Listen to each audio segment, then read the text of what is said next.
नमस्कार दोस्तों, स्वागत है आपका डायनेमिक डीके में।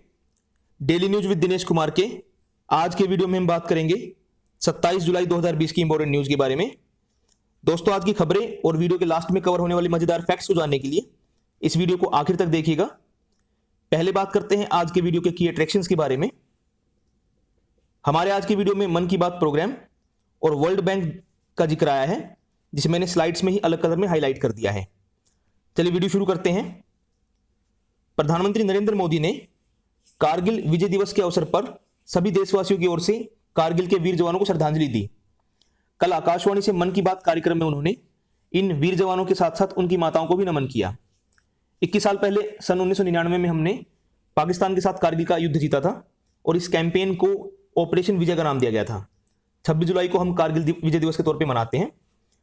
प्रधानमंत्री ने कहा कि आज देशवासी कारगिल विजय को याद कर रहे हैं और शहीदों को नमन कर रहे हैं। प्रधानमंत्री ने देश के नौजवानों से शहीदों की शौर्य गाथा को लोगों से साझा करने का आग्रह किया।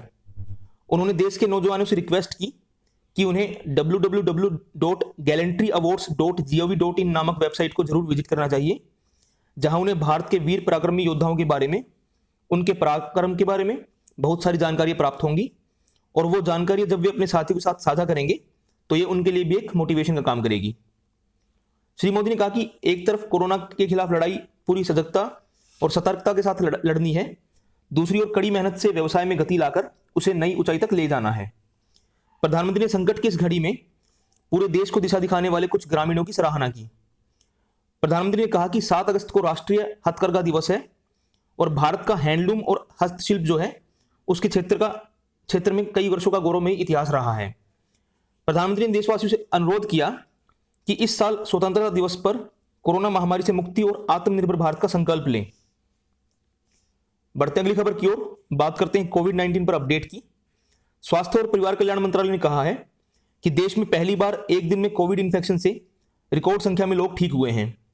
पिछले 24 घंटों में 36,000 से ज्यादा लोग कोरोना से ठीक हुए और स्वस्थ होने वालों लोगों की संख्या अब 8,85,576 हो गई है। मंत्रालय ने बताया कि कोरोना से स्वस्थ होने की जो रेट है हमारे यहाँ वो 63.92% हो गई है। कोरोना से के जो एक्टिव मामलों की तुलना में स्वस्थ होने वालों का जो अंतर है वो 4,17,000 से ज्यादा हो गया है। मंत्रालय ने सभी राज्यों और केंद्र शासित प्रदेशों की सरकारों को सलाह दी है कि वे अपने राज्यों में टेस्ट, ट्रैक और ट्रीट की रणनीति को प्रभावी तरीके से लागू करें।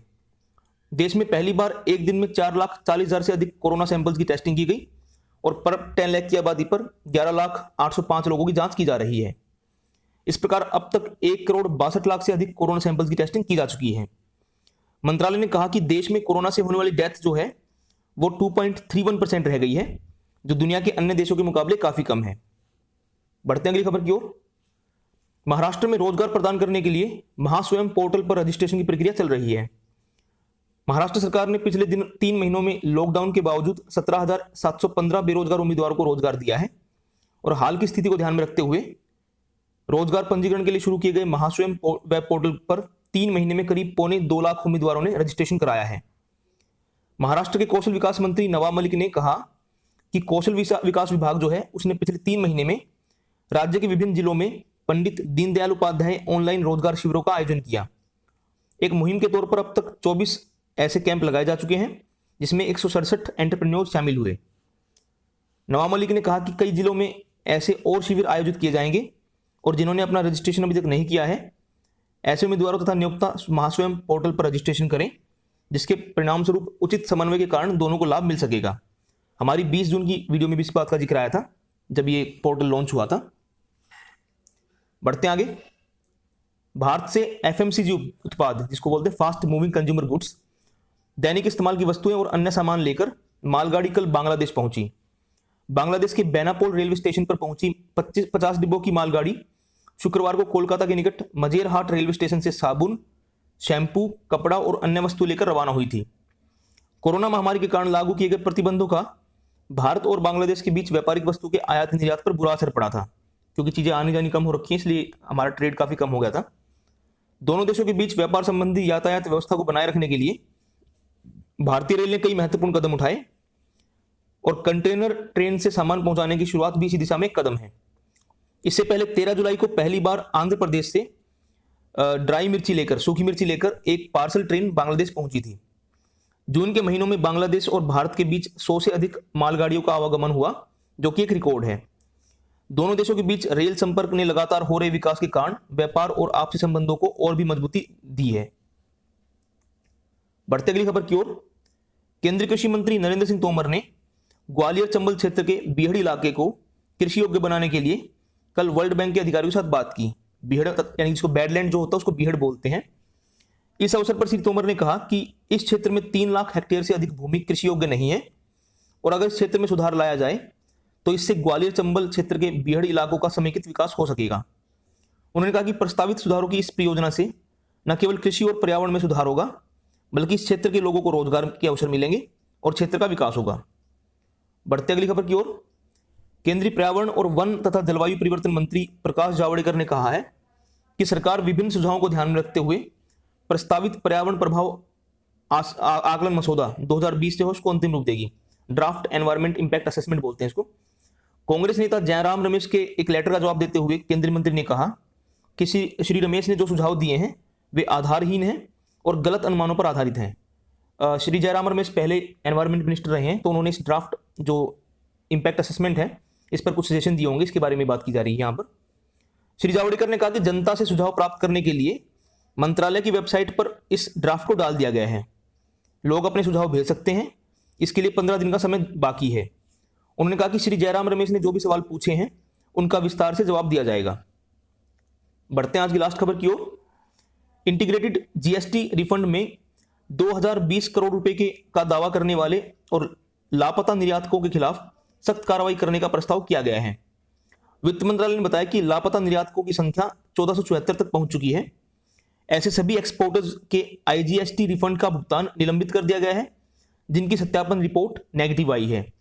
हालांकि सीमा शुल्क अधिकारियों को सामान्य निर्यातकों को रिफंड के भुगतान में तेजी लाने को कहा गया है। दोस्तों, ये थी आज की खबरें और बात करते हैं अभी स्टैटिक फैक्ट्स के बारे में। आज 27 जुलाई है। 27 जुलाई 1866 को 1686 मील लंबी अटलांटिक टेलीग्राफ केबल को सफलतापूर्वक बिछाया गया। 27 जुलाई 1880 को अमेरिका के अलेक्जेंडर पी एस बोर ने कोकोनट ऑयल को रिफाइन करने की प्रक्रिया का पेटेंट प्राप्त किया। 27 जुलाई 1921 को कनाडा के फ्रेडरिक बेंटिंग और अमेरिका के चार्ल्स बेस्ट ने यूनिवर्सिटी ऑफ टोरंटो में इंसुलिन को आइसोलेट करने में सफलता पाई। 27 जुलाई 1922 को इंटरनेशनल जियोग्राफिकल यूनियन जो है उसकी स्थापना ब्रुसेल्स में हुई। 27 जुलाई 1953 को नॉर्थ कोरिया और यूनाइटेड नेशंस ने लड़ाई रोकने के लिए एक शांति संधि पर हस्ताक्षर किए और 25 जून 1950 को शुरू हुआ जो कोरियन वार थी वो खत्म हुई। इसके बाद 38th पैरेलल लाइन जो है उस द्वारा कोरिया का विभाजन कर दिया गया। 27 जुलाई 1955 को ऑस्ट्रिया को दोबारा स्वतंत्रता मिली और ये एक सॉवरन कंट्री बना। इसे सेकेंड वर्ल्ड वॉर के बाद 4 देशों द्वारा अधिकृत कर लिया गया था। 27 जुलाई 1992 को जापान के एक स्विमर क्योको इवासाकी ने बार्सिलोना ओलंपिक में 200 मीटर ब्रेस्ट स्ट्रोक जो है वो कंपटीशन जीता और मात्र 14 साल की आयु में ओलंपिक स्वर्ण पदक जीतने वाले सबसे युवा खिलाड़ी बने। तो इस व्यक्ति ने 14 साल की उम्र में ही ओलंपिक गोल्ड मेडल जीत लिया था। 27 जुलाई 2015 को भारत के 11वें राष्ट्रपति रहे डॉक्टर एपीजे अब्दुल कलाम का देहांत मेघालय के शिलांग में हुआ। तो दोस्तों, ये थी आज की खबरें और static facts. I hope you like the video, so please hit the like button, subscribe to my channel, share this video with all your friends and don't forget to press the bell icon. Thank you दोस्तों, bye.